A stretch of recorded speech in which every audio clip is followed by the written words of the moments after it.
It's going to be very difficult for Shaun Micallefs to be able to send this up. Wiki wiki wah, wiki wiki wiki wah wah wah, wiki wiki wiki wah wah wah. Wiki wah.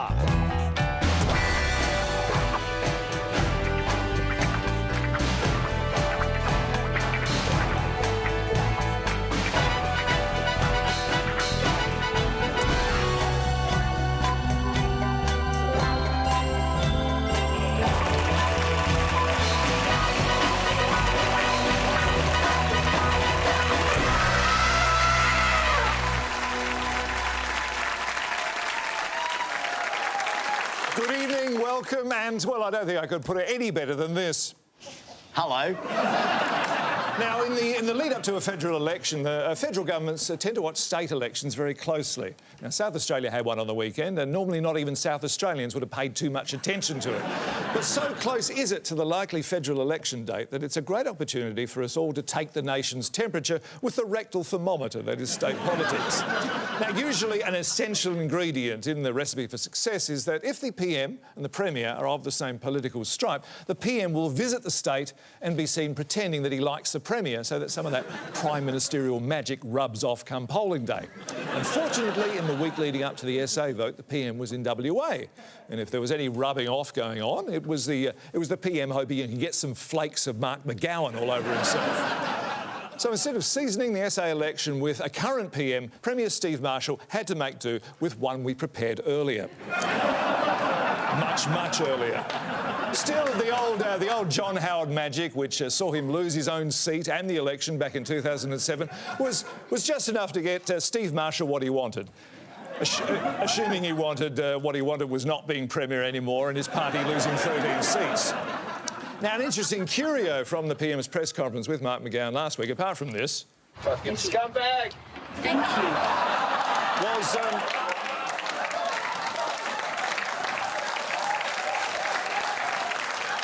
was his denial that he'd ever likened WA's closed border policy during the pandemic to the semi-popular animated children's film The Croods. This despite saying at the time of the WA border closure... You know, it's like that movie in The Croods. People wanted to stay in the cave. Some wanted to stay in the cave, and that young girl, she wanted to go out and live again and deal with the challenges of living in a different world. Well, COVID is a new, different world. Crane Girdle, you're an expert on pop culture references? I am, Shaun. My life is nothing but an endless feedback loop of film, TV and comic book memes. I am incapable of original thought. OK, well, what was the PM referring to when he referenced the Croods, if not the Western Australian people? Yeah, that's a fascinating question, Shaun. Thank you. if Mark McGowan is Grug, the father, then that would suggest that Eep, his daughter, is the West Australian people, keen to see the world, or at least the then COVID-infested rest of Australia. The hero, Guy, is then the PM, and his pet sloth, Belt, is the Health Minister, Greg Hunt. All right, so the analogy holds. Well, it certainly works better than Up, or Boss Baby, or Angry Birds 2, and it's safer for the Morrison government to talk about than Ice Age, or Frozen, and, of course, Mulan. But it's far less annoying than Peter Rabbit's 1 and 2, but that's mainly because of James Corden. All right, well, doesn't the analogy come back to bite the PM, though? Because, of course, an earthquake destroys the cave and everybody runs into the jungle. And then they encounter piranha that devour a grounded whale, but Grug saves the family. And spoiler alert, as he escapes back to them over the ravine in an airship made of the whale's rib cage, fastened to the aforesaid piranha keys. Right. Now, although the PM says... I like the movie. Do you think he's aware... No, I don't. No, let me finish. Do you think that he's aware that the film is based on Plato's allegory of the cave, a parable about the difference between belief and knowledge, or in other words, the constraints of religious dogma that the PM holds dear versus the freedom of actually embracing reality? My favourite character is Belt the Sloth, who Guy uses as a belt. Crane Girl there, looking at life through the prism of pop culture.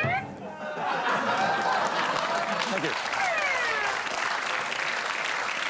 But with an election in SA and the PM off shoring up support in WA and the Labor Party getting ready to stumble at the last hurdle, you've got to be thinking about democracy in this country, a subject I think could do with a demitasse of plain speaking.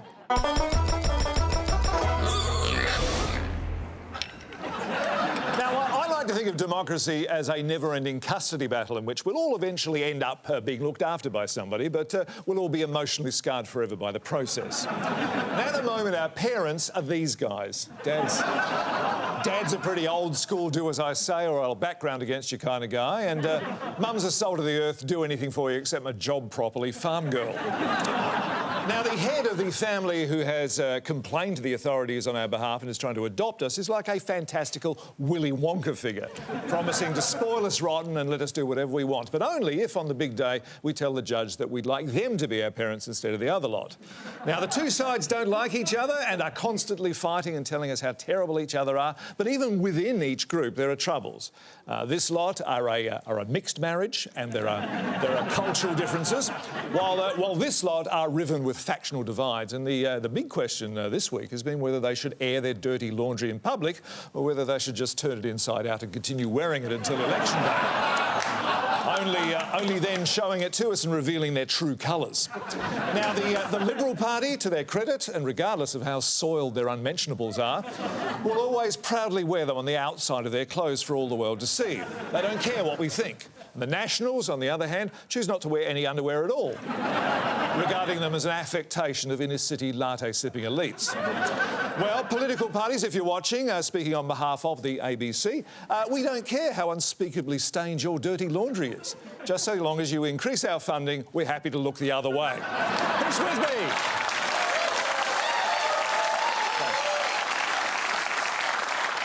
Now, coming up later in sport, who did it best? President Barack Obama or Stuart Robert?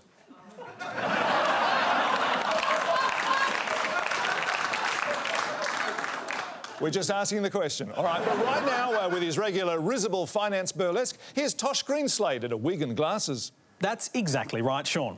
The financial markets have a phrase for the current economic conditions we're experiencing at the moment. A clinking shitload of busting motherfucking arse bollocks. The price of petrol is going through the roof, if you're lucky enough to have one over your head. Interest rates are tipped to rise, wages aren't. National debt and deficit is booming, yet defiantly, Treasurer Josh Frydenberg claims the coalition government is the best place to help people cope with the rising cost of living. Which is not to say that they will, just that they're best placed to if the mood takes them. This approach is known as economic terrorism. The ballooning national debt and deficit is a complex explosive device that the Treasurer has strapped to the country, and now he's trying to convince us that only the government knows how to disarm it, and that Anthony Albanese would cut the red wire instead of the blue one and blow the joint up. And tonight's graph shows the average age of children compared to the colour of tractors. And that's finance. Shaun? Thanks very much, Tosh. Tosh Greenslade there. Absolutely. Tosh Greenslade there in a wig and glasses, doing what satire does best, cramming an arbitrary point of view down your throat with a smug, shit-eating grin on its face. The fact remains, though, that the federal budget gets handed down next week, but the PM has been coy about what's in it. Does it, for example, have a cut in the fuel excise? The budget is coming up at the end of this month, but I think Australians understand... Yes or no? No, the answer is the budget's at the end of this month. And the Treasurer, too, didn't want to tell us what he's giving us or taking away from us this budget-miss. Well, you may want to ask me that question many different ways, but I'm not going to get onto the sticky paper just a week out from the budget as to what may or may not be in that important document. Gland paradox from the Treasurer's office. You told us the tax on draft beer be cut in the budget. Why not give us the good oil on the fuel excise? But that would spoil the surprise, Shaun. And there's nothing quite like the look of delight on people's faces on budget eve when they see what we have in store for them. Would delight describe the look on the faces of those reliant on the NDIS when they hear that it's being slashed? We'll have to wait and see, Shaun. Only 6 more sleeps. 7 if you include the reading of the budget itself by Josh. I'm sure all Australians will be glued to their televisions come Tuesday. Well, sure, yeah, Married at First Sight's on. But I'm afraid I'm under strict instructions from the Treasurer not to give anything away. The key plank in LNP policy since 1944. So you can't tell us anything about the budget? Well, I can tell you that it's this big and this thick. Oh, you tease. See, look, the cover's all shiny and lovely. We had them printed off Jim Sharma's photocopier. Oi, give that back, No. you nasty pasty. Boo! Boo! These pages are all blank. We're still working on some of the detail, but when we're done, boy, are you going to be surprised. Really? Yes, we're selling the ABC to News Corp for use as a car park. Well, Glenn, thank you very much for coming in. Please accept this Bunnings combination sausage and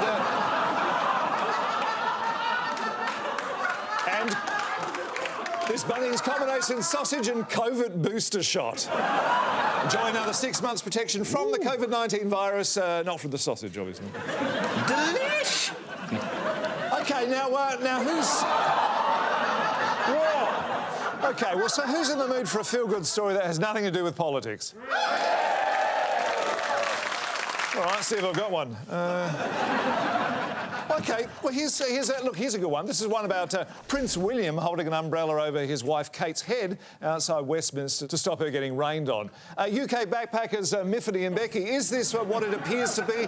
An inspirational moment in a world sorely in need of reminding about the triumph of the human spirit? Oh, yeah, wasn't it lovely what he did for her? Like, it was raining, yeah, and he comes up with something like that. Make me bleed and turn on the waterworks, it did, make no mind.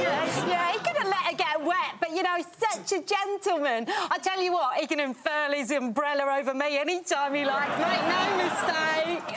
I wouldn't cook him out of bed if he crapped in it.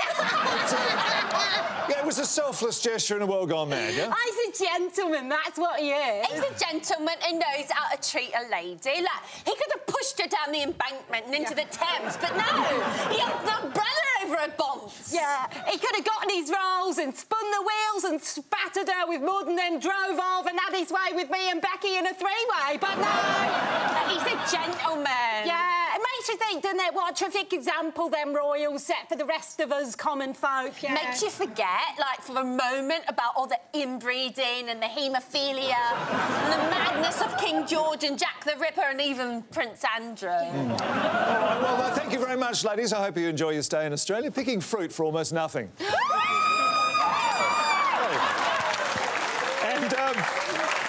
Would you accept for coming on tonight, being our guest, a 2022 Prime Ministerial Planner? That's right, Shaun. It's time to get organised. With the 2022 Prime Ministerial Planner, you can set down in writing a targeted, measured and scalable plan for your year in accordance with your bold vision for the future. The versatile layout provides plenty of room to list your priorities for the year ahead. And using your strategic foresight and aligning with your highest principles, record your goals with clarity and conviction. Well, now, coming up, we look at some of the fascinating images from the pre-election campaign so far, including this one of the Prime Minister in waiting seat here with Anthony Albanese. Speaking of Labor, the election campaign hasn't even started yet, and already they're boring us to tears with their interminable refrain that everything's going up except people's wages. 4 seconds can't go by without some Burke from the opposition, often not even this one, regurgitating that pearl of tedium. Yeah, all right, we heard you the first trillion times. Obviously, they're right, of course. It's a good point, and the rising cost of living will particularly hit pensioners. They have to put petrol in their car. When they get to the supermarket to buy products, they find that everything's gone up. Presumably Albo's solution is to send them all a text message before they go. It is getting out of hand, though, when you read that Australians could be forced to pay up to $7 for a regular cup of coffee. $7! My God, you can get 2 litres of petrol for that.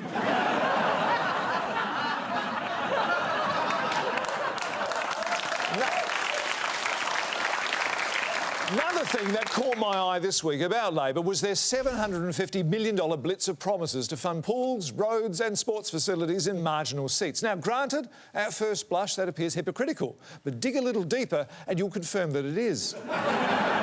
Just as Labor are in lockstep with the government on China, so they are on rorting. Nothing to worry about for you swinging voters out there. Rest assured that a change of government will mean no change to the cynical use of taxpayer funds. Fair enough, primal scream therapist to the PM, Donna McKengeney. Well, I reject the presumption of your question, Shaun. To imply that just because WA Premier Mark McGowan is the most popular government leader in the country, ScoMo would go over there last week to make it look to the Western Australian voters that he and the Premier might actually be in the same political party is simply not true. Yes, he came bearing gifts, or at least the promises of gifts, but he wasn't trying to buy people's votes. As ScoMo made very clear...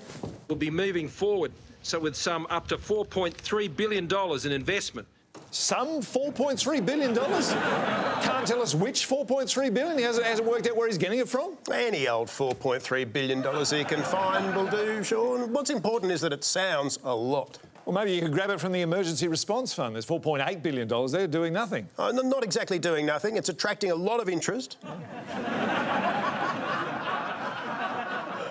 Particularly from people along the East Coast who wouldn't mind seeing some of it. Well, what you've got to remember, Shaun, is that ScoMo didn't actually hand over a giant novelty cheque that they can go down the bank and cash to those sandgropers over there. It was the promise of a giant novelty cheque, should voters change sides and deliver him another 4 years at the coalface. Oh, and when I say coalface, I'm not talking about Matt Canavan.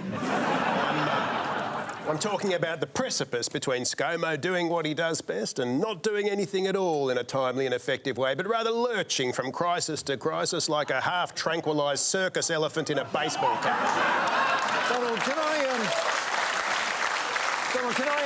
ask you about the PM's comments about the way Albo looks? It's pretty common for politicians to spruce themselves up a bit in the run-up to an election. I mean, John Howard, he would get his 3-yearly eyebrow trim. Paul Keating would start shaving twice a day. Even Robert Menzies would get a face peel and a butt lift. I mean, what's he done? He's bought himself some new glasses and some new suits. Well, Shaun, it's like ScoMo has always said. He's pretending to be someone else, someone he isn't. I think the Australian people see through that. They can spot a fake a mile off and they don't like it. They won't vote for it. Our research shows they like authenticity, not the product of some focus group. They respond favourably to a what you see is what you get whether you like it or not. Sharky's supporting opposite of Malcolm Turnbull, warts and all. Yeah, what about if he's mainly just warts? Well, I think ScoMo has always said it best, Shaun, when he said, I'm not pretending to be anyone else. We're still wearing the same glasses, sadly the same suits, and I weigh about the same, so I'm happy in my own skin. I'm not pretending to be anyone else. So he's saying that Albo is secretly a daggy fat guy trying to deceive us by disguising himself as some other slim, fashionable guy. Well, of course he is. And if he gets elected, he'll just stack the weight back on until he's the same size as ScoMo. Yeah. What if Anthony Albanese was a woman?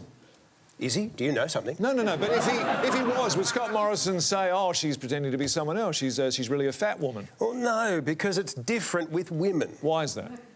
We don't know. To tell you the truth, we find them all a bit of a mystery. Well, why have a go at the opposition leader for looking healthier? Because it's just marketing, Shaun. That's what Scott finds most offensive about it.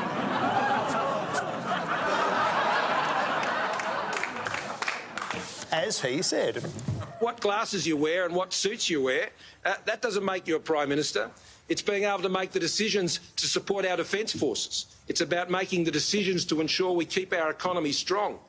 Well, it's tricky trying to do that from opposition, though, isn't it? Mr Morrison's saying that what makes you a Prime Minister is being the Prime Minister. Fairly sound argument, I'd have thought. And similarly, when people ask him about the petrol excise... The budget is in a couple of weeks, and that's when announcements are made about all matters in relation to the budget. All right, so budget announcements are made in the budget announcement, and what makes you a Prime Minister is being a Prime Minister? Philosophically, he's a real I think, therefore I think type of guy, isn't he? Yeah, I got to go. ScoMo's being fired out of a cannon dressed as a penguin in half an hour. Yeah, hang on, just one final bit of fact-checking before you go. The PM said that he was 5 years old when the jobless rate was last as low as it is today, but... In fact, the last time the unemployment rate was at this level was actually in 2008. Yeah, so that means the PM is now just 19 years old. Yes, that's right. All right, well, thank you very much, Donald McCangadine, and for coming in. Please accept, on behalf of Mad as Hell, this emotionally unavailable support animal for you to kick. Yeah, thank you very much. And to take us to the break, a little bit of Harold Faltermeyer for you.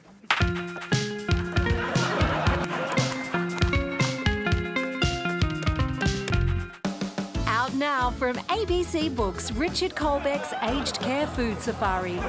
Full of several recipes gleaned from the kitchens of some of Australia's most profitable aged care facilities, including and possibly limited to such favourites as parboiled carrots, thrice reheated mashed potato with milk powder, boiled beans with an unusual smell, undercooked sausages with a suspicious grey pallor, and unknown substance.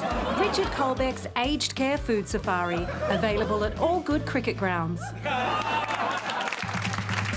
Tomorrow on ABC News Mornings, the independent candidate no one gives a chance. Can his wife Bianca swing the election in his favour? Bianca packs a mean meth pipe. She certainly does.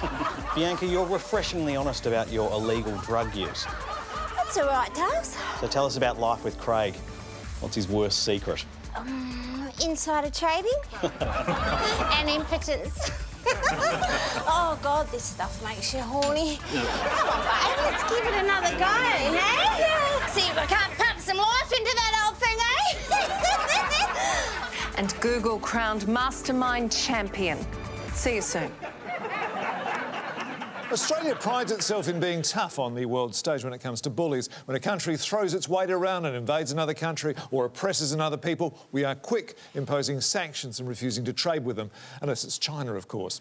That's why it was particularly impressive when Australia put 2 Russians on its sanctions list, despite their fossil fuel interests in Rio Tinto's Queensland Alumina Limited and Origin Energy. Leo Hatred from the resource sector lobby group Fossil Fuels Forever. An unusual move in that Australian business stands to suffer some actual loss as a result of this decision. Yeah, that's right, Shaun. Up until now, all this chest-thumping about sanctions and breaking off trade relations with Russia has meant virtually nothing in real terms. We've just been photobombing shots of the US, the UK and the EU and pretending we're at the party with everyone else. So we can justly claim on this occasion that we've actually put our money where our mouth is. On America's arse? No, we've done the right thing. Oh, yeah. Particularly for shareholders. Oh, hang on, though. Don't shareholders stand to lose from what's happened? Shaun, the goodwill generated by these sanctions is a sort of free publicity money can't buy. It's like the insane amount of companies who joined the Russia boycott, like McDonald's, Coca-Cola, Netflix, Microsoft and Apple. McDonald's didn't shut down 850 restaurants in Russia because they weren't making money. They did it to avoid the negative press that comes from being tarred and feathered by a bunch of woke do-gooders turning up to their AGM to speak for the one share they own who suddenly have an interest in how and where McDonald's operates because they accidentally caught 5 minutes of the news between bong hits. Yeah, but if the Australian government and Australian business wants credit for pulling out of Russia, why is it happy for Austrade to continue operating in Saudi Arabia, which has been engaged in a 7-year civil war in Yemen? Shaun, no one's happy to be making blood money in a country like Saudi Arabia. But last I checked, blood money was still legal tender. Sometimes you just got to close your eyes and think of the Lexus. Anyway, if legitimate businesses stopped operating in every country with a 2-star human rights rating, illegitimate businesses would take over and provide those goods and services on the black market. Well, that would be a concern. Shaun, concern doesn't even begin to cover it. With their local knowledge, community engagement and strong brand recognition, if those organised crime groups get a foothold in the market, businesses like ours will have no hope of competing with them. Well, Leo Hatred, thank you very much. Yes, thank you very much. Well, in news just to hand... The largest boring machine in the Southern Hemisphere began digging the earth under Yarraville today. And while it's a bit mean calling the Docklands Ferris wheel a boring machine, at least they finally found a good use for it. And for an update now on what else has been making news down in Victoria today, we cross to Mad as Hell's Victorian State reporter Oliver Bluebird. And Oliver, an armed man arrested after being found hiding in the grounds of Government House. Oh, wow, interesting. Also, more protests in the city. Oh, OK, again, huh? And speculation that interest rates could be set to rise. Gee. Well, thanks so much for bringing me up to date on that, Shaun. It's a pleasure.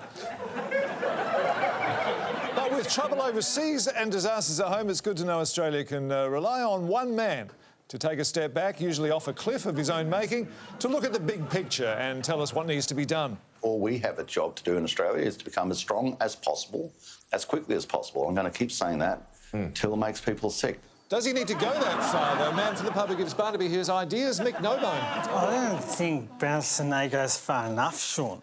Take what he said about them kids complaining about them coal mines, for example. That those carrying coffins out of Ukraine aren't focused on climate change. A good point and well made, obliviously, but why pussyfoot around? Why not go over there and personally stage false flag attacks in Russia, just to keep the conflict going? So it pushes up returns for investors in Whitehaven coal. Oh.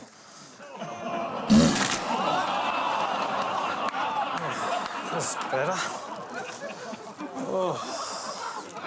Mick Nobone there, speaking on behalf of Barnaby Joyce. Is that the Chattanooga choo-choo? Next up, the ABC budget is squandered on yet another program about regional Australia, with hopefully this one will shut them up. Followed by more poorly written period drama celebrating anachronistic diversity with The Women Are in Charge. And later, a look back at Cruden Farm's killing fields. Welcome back. The Great Barrier Reef is now so bleached and the coral so white that pretty soon you'll have to wear sunglasses when you go diving because of the glare. Yet still the Morrison government wanted the IPCC to say the Great Barrier Reef was not yet in crisis. But we'll be leaving things to the last moment before doing anything work as well as it has so far for the Morrison government. A question for the wisdom of the elders.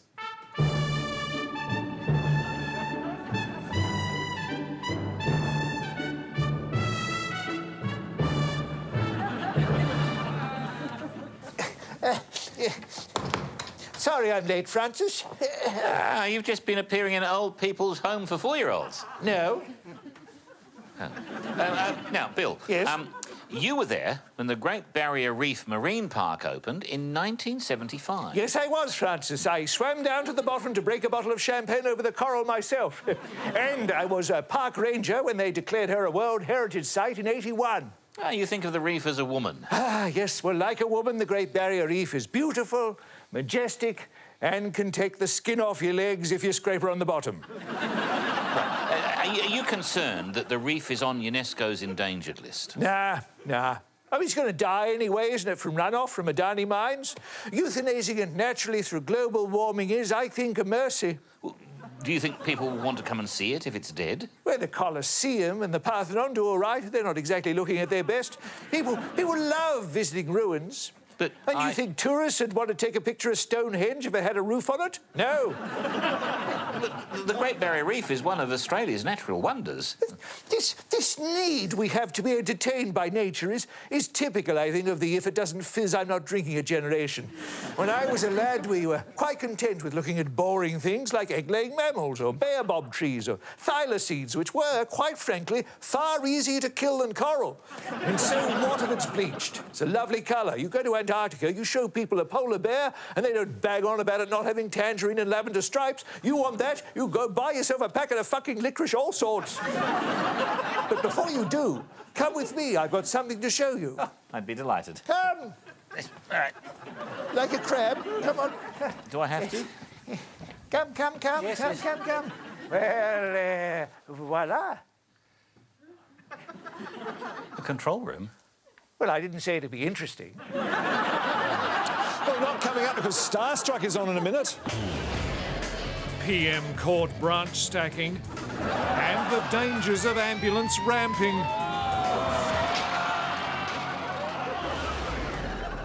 And finally, this week, the Nine Network, a former employer of mine until advising me that we had mutually agreed to go our separate ways, ran some useful consumer tips on how you can save on your fuel bill. On the freeway, carrying a bike on the roof of your car can add 15% to the overall fuel bill.